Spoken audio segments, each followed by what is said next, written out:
সাথে সাথে জিবরাইল আসমান থেকে যখন এই পশুটা নিয়ে আসে আর তাকবীর দিতে থাকে, আল্লাহু আকবার আল্লাহু আকবার, এতটুকুই। জিবরাইল বলছে কি আল্লাহু আকবার আল্লাহু আকবার। ইব্রাহিম নবী শুনলেন জিবরাইল পড়তেছে আল্লাহু আকবার আল্লাহু আকবার। এবার ইব্রাহিম নবী পড়লেন লা ইলাহা ইল্লাল্লাহু আল্লাহু আকবার সুবহানাল্লাহ। জিবরাইল নিয়ে আসতেছে, দেখতে ইসমাইলকে কুরবানি দিয়ে ফেলতেছে। এখন থামানোর জন্য জিবরাইল বলতেছে আল্লাহু আকবার আল্লাহু আকবার। ইব্রাহিম নবী তিনি শুনতে পেলেন কিরে আসমান থেকে গায়বী আওয়াজ আসতেছে আল্লাহু আকবারের, আল্লাহর বরত্ব। তিনিও পড়লেন লা ইলাহা ইল্লাল্লাহু আল্লাহু আকবার, আল্লাহ ছাড়া কোনো মাবুদ নাই, আল্লাহই হচ্ছে সবচাইতে বড়। এবার জিবরাইল আবার পড়লেন আল্লাহু আকবার আল্লাহু আকবার। ইব্রাহিম পড়লেন লা ইলাহা ইল্লাল্লাহু আল্লাহু আকবার। জিবরাইল বললেন আল্লাহু আকবার আল্লাহু আকবার। যখন জিবরাইল আর ইব্রাহিম এই দোয়াগুলো পড়লেন, শিশু ইসমাইল শুয়ে শুয়ে পড়তেছে ওয়ালিল্লাহিল হামদ সুবহানাল্লাহ। জিবরাইল বলতেছে আল্লাহু আকবার আল্লাহু আকবার, আর ইব্রাহিম বলতেছে লা ইলাহা ইল্লাল্লাহু আল্লাহু আকবার, আর শিশু ইসমাইল বলতেছে কি ওয়ালিল্লাহিল হামদ। সমস্ত প্রশংসা কার জন্য? আল্লাহর জন্য। আল্লাহ সুবহানাহু ওয়া তাআলার কাছে এই যে তিনজনের সমন্বিত একটা দোয়া, জিবরাইল পড়লেন, ইব্রাহিম নবী পড়লেন, ইসমাইল নবীও পড়লেন, এই তিনজনের সমন্বিত একটা দোয়াকে আল্লাহ তাকবীরে তাশরীক বলে ঘোষণা করে আমাদের জন্য ওয়াজিব করে দিলেন। এই জিলহজের চাঁদের 9 জিলহজ ফজরের নামাজ থেকে নিয়ে 13 জিলহজ আসর পর্যন্ত প্রত্যেক নামাজের পরে একবার তাকবীরে তাশরীক করা ওয়াজিব। সুবহানাল্লাহ। আল্লাহর কাছে বড়ই ভালো লেগেছে এই দোয়াটা, যে বাহ চমৎকার দোয়া তোমরা করেছো।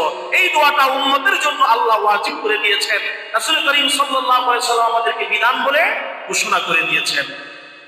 আল্লাহ রাব্বুল আলামিনের ঘোষণা অনুযায়ী জিবরাইল ইসমাইলকে সরায়া ওই জান্নাতি পশু শোয়া দিলেন।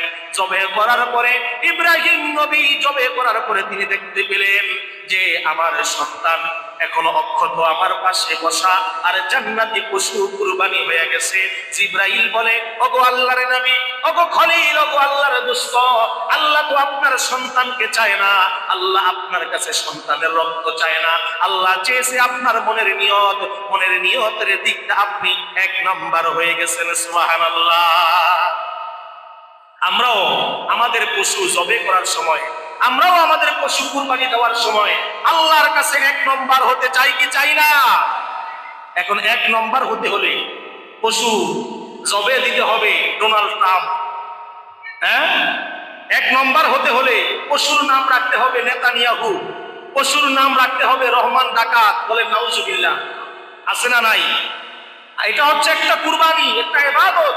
এই ইবাদতের ক্ষেত্রে দেখেন আমরা কতটা আত্মভোলা হয়ে গেছি, কতটা আমরা আমাদের মন মানসিকতা নষ্টের দিকে চলে যাচ্ছে।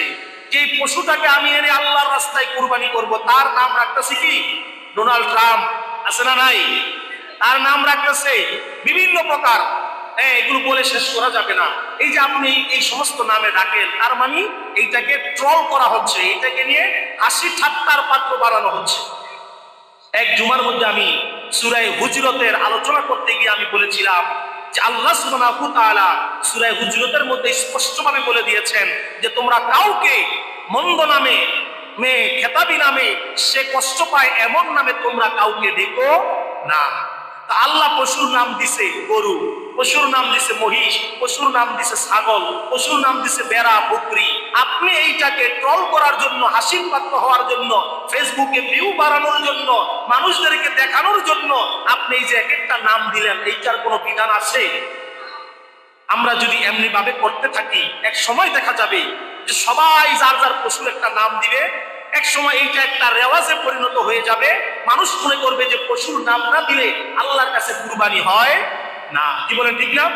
কারণ দিন যায় মানুষ এভাবে নাম দেওয়া আরম্ভ করে। অতএব আল্লাহর কাছে আমার পশুকে কুরবানি দেওয়ার জন্য, কবুল করানোর জন্য এই সমস্ত অপসংস্কৃতি, এই সমস্ত এই ট্রল করা থেকে আমরা বিরত থাকবো ইনশাআল্লাহ। পশুর নির্ধারিত যে নাম, ওই নাম তো দেওয়া আছে, আমরা কেন বিভিন্ন নামে তাকে ডেকে আমাদের ফেসবুকে ভিউ বাড়ানোর জন্য, মানুষদের দেখানোর জন্য আমরা করব? তার মানে এটা তো আমার রিয়া হয়ে গেল, লোক দেখানো হয়ে গেল, এটা তো আল্লাহর রাস্তায় দেওয়া হলো না। আল্লাহ সুবহানাহু ওয়া তাআলা আমাদের কুরবানিকে সঠিকভাবে করার জন্য কুরবানি নিয়ে কোনো ট্রল করা যাবে না, কুরবানি নিয়ে কোনো প্রতিযোগিতা করা যাবে না। আমার গরুটা অনেক বড়, অমুকের গরু ছোট, আমি গতবার দিয়েছি 2 লাখ, এবার আনছি 10 লাখ। হ্যাঁ, আমি গতবার দিয়েছি 2 লাখ টাকা, এবার দিয়েছি 10 লাখ টাকা। আমি সবচাইতে মহল্লার বড় গরু আনছি, আমি 10টা 20টা গরু আনছি। এই যে এরকম একটা প্রতিযোগিতা, এই প্রতিযোগিতা আল্লাহর কাছে কোনো দাম নাই। আল্লাহ বলে দিয়েছেন, কুল ইন্না সলাতি ওয়া নুসুকি ওয়া মাহইয়ায়া ওয়া মামাতি লিল্লাহি রাব্বিল আলামিন। এই নবী আপনি বলে দেন, আমার নামাজ, আমার কুরবানি, আমার জীবন, আমার সব কিছু লিল্লাহি, একমাত্র আল্লাহর জন্য। সুবহানাল্লাহ। বলেন তো, আমাদের নামাজ, আমাদের কুরবানি কার জন্য? জবান খুলে বলি, কার জন্য? আল্লাহর জন্য। এখানে বিন্দু পরিমাণ আমরা কোনো ধরনের অন্য চিন্তা করব না।